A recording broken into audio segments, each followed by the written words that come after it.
Hallo und willkommen zu unserer Serie Mein Laptop von innen. Hier möchte ich euch in einem schnellen Überblick zeigen, wie ihr den Akku tauscht und wie ihr an die wichtigsten Komponenten herankommt, wie SSD, RAM, Lüfter.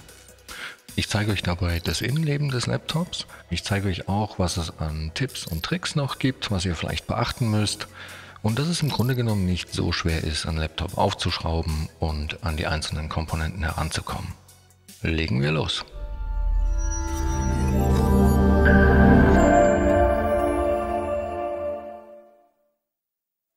So, wir haben hier ein Asus und zwar ein ExpertBook P1. Das kennt man auch als Business P1, das sind jeweils dieselben Modelle. Und ich zeige euch auch gleich, wo ihr an die genaue Modellnummer kommt.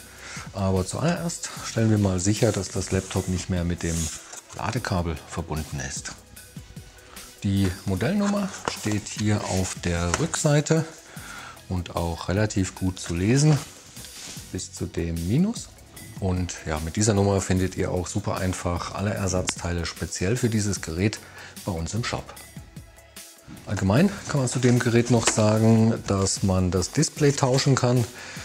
Man kommt an das Display ran, indem man den Frontrahmen abnimmt.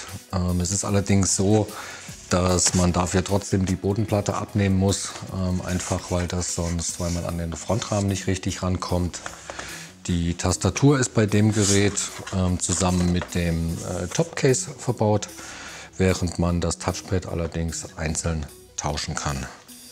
So, um das Gerät zu öffnen, muss man zuallererst alle Schrauben rausnehmen. Ich blende euch die auch im Bild ein. Und hier ist es so, das sind insgesamt 3 Schraubenlängen. Die oberen 3 sind lang, die mittleren 3 sind mittel. Und die vorne 4 hier, die sind ganz kurz. Das heißt, die am besten auch getrennt aufbewahren. Ich benutze hier generell eigentlich für alle Arbeiten ein Universalwerkzeugset.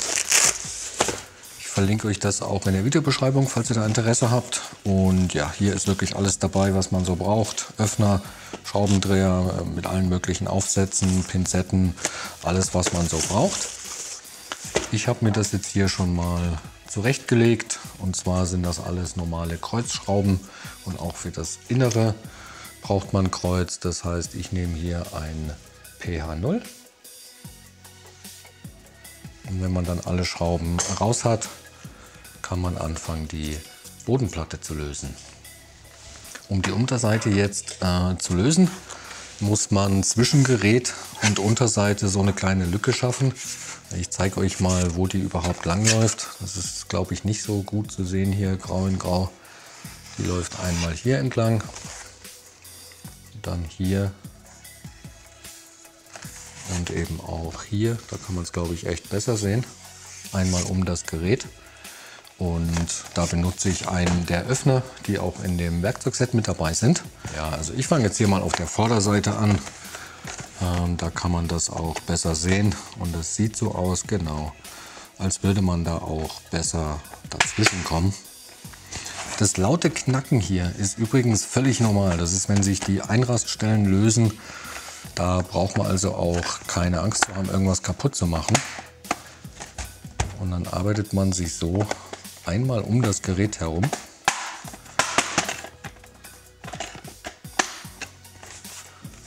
Dann mache ich hier an der Seite weiter. Da kann man auch schon mit den Fingern drunter greifen und das so ein bisschen nach oben hebeln. Und auch auf der anderen Seite.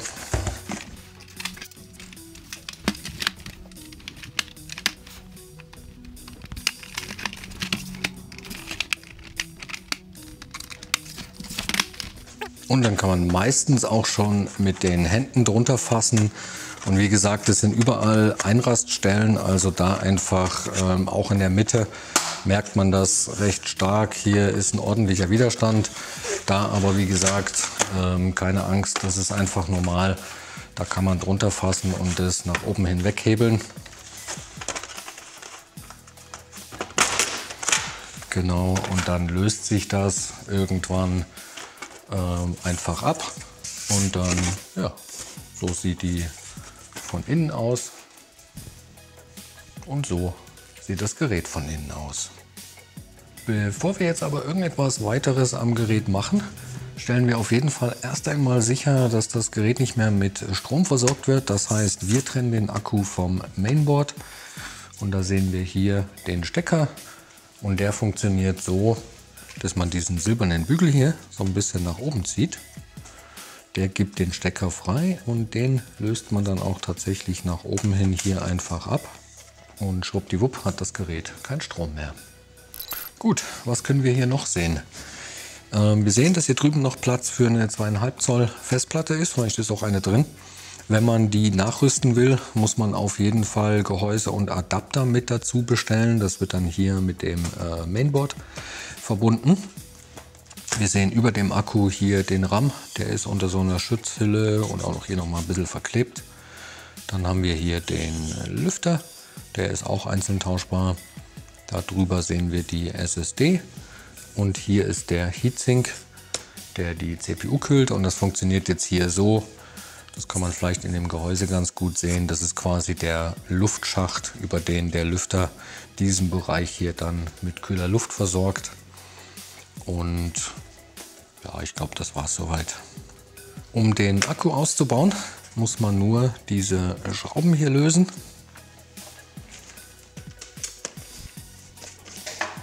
Und dann kann man den nach oben hin aus dem Gerät nehmen und so eben auch ganz einfach tauschen.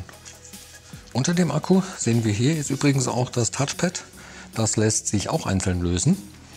Und da ist es so, das wird von diesen 3 Schrauben hier gehalten, die raus müssen. Und man muss auch das Kabel, was das Touchpad mit dem Mainboard verbindet, trennen. Und hier ist es so, das kann man nicht einfach nach hinten rausziehen. Das ist mit einem Kippschalter verbunden und den klappt man einfach so nach oben. Und dann kann man das Kabel hier rausnehmen. Das ist auch da noch ein bisschen festgeklebt. Und ja, beim Wiederverbinden einfach schauen, dass man das wieder bis zu dieser Linie reinsteckt. Das muss auf sein natürlich. Da habe ich mir jetzt mal eine Pinzette als Hilfe geholt. Dann kommt der so wieder in den Stecker zurück. Dann einfach wieder umklappen. Und ja, so einfach geht das. Der RAM ist wie gesagt hier unter so einer kleinen Schutzhülle und auch noch mal hier so ein bisschen mit einem Klebeband versehen. Prinzipiell ist es aber so, der wird von diesen beiden silbernen Klammern an der Seite gehalten. Das heißt, die zieht man so nach außen. Dann springt er einem schon entgegen und in dem Fall muss man jetzt hier eben noch das Klebeband lösen. Genau so. Und dann kann man den nach hinten aus dem Slot ziehen und da sieht man auch, die Hülle ist hier wirklich einfach nur drumherum geklebt und ja, der kommt dann einfach wieder zurück in den Slot. So ein bisschen nach unten gedrückt, bis die beiden Klammern wieder einrasten und dann kann man gegebenenfalls auch die Umhüllung hier einfach wieder festkleben. So, die SSD ist hier oben und auch die hat hier noch so ein kleines Klebeband drauf, warum auch immer. Wird aber nur von dieser einen Schraube hier gehalten. Und sobald man die raus hat, kann man die so ganz leicht ein bisschen nach oben hebeln, nicht zu stark und dann nach hinten aus dem Slot ziehen. Die klebt nämlich hier noch so ein bisschen auf dem Kühlstreifen. Und ja, also auch die hat hier so eine Hülle. Auch die ist einfach nur draufgeklebt, wie man hier sehen kann. Und ja, die neue SSD kommt dann so wieder in den Slot zurück. Wird ein bisschen nach unten gedrückt und einfach wieder verschraubt. Und wie vorhin schon erwähnt, lässt sich auch der Lüfter hier einzeln tauschen. Der wird von diesen 3 Schrauben hier gehalten und dann kann man den einfach nach oben aus dem Gerät nehmen. Da ist es auch so, das Kabel, was hier lang läuft, das kann man hier am Kabelbund fassen und dann so ein bisschen nach hinten hin rausziehen. Genau so, der sitzt nicht sonderlich fest.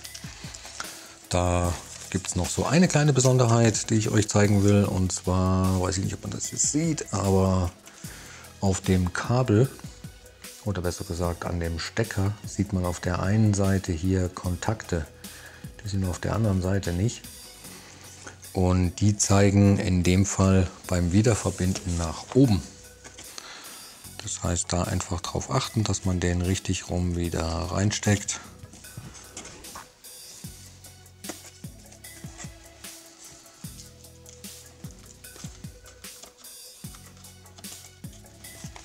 Genau so. Und ja, so ein Lüftertausch auch super einfach. Hier noch eine Anmerkung, das WLAN-Kabel läuft hier einmal drum herum. Das heißt, das muss man dann einfach hier aus der Führung herausfädeln, bevor man den Lüfter aus dem Gehäuse nimmt und dann am Ende natürlich auch wieder zurückfädeln. Aber alles relativ problemlos. So, der Akkueinbau ist genauso einfach wie der Akkuausbau. Der kommt hier wieder auf seine Position, auf die Gewinde. Und da kann man hier zum Beispiel auch sehen, er hat hier so eine kleine Führungsöffnung, dass man den da richtig gut positionieren kann. Und dann fällt er da im Grunde genommen schon direkt auf seine Position. Und ich sehe gerade hier unten wird er auch noch so ein bisschen eingehakt. Ja, und dann passt das, muss nur wieder verschraubt werden.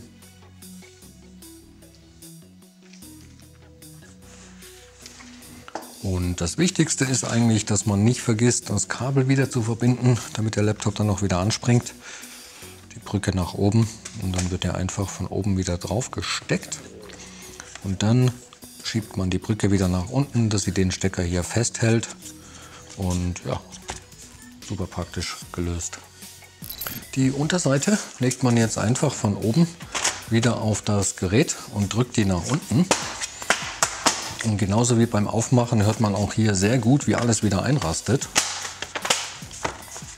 Kann man auch in der Mitte alles wieder richtig zudrücken.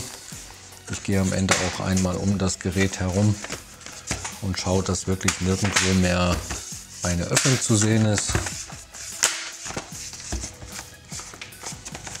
Ja, und dann muss man nur noch alles wieder verschrauben und ist damit durch. So, ich hoffe, das Video hat euch weitergeholfen. Wenn ihr noch Fragen oder auch Anregungen habt, lasst uns gerne einen Kommentar da. Und dann wünsche ich euch viel Spaß beim Schrauben. Bis zum nächsten Mal. Ciao.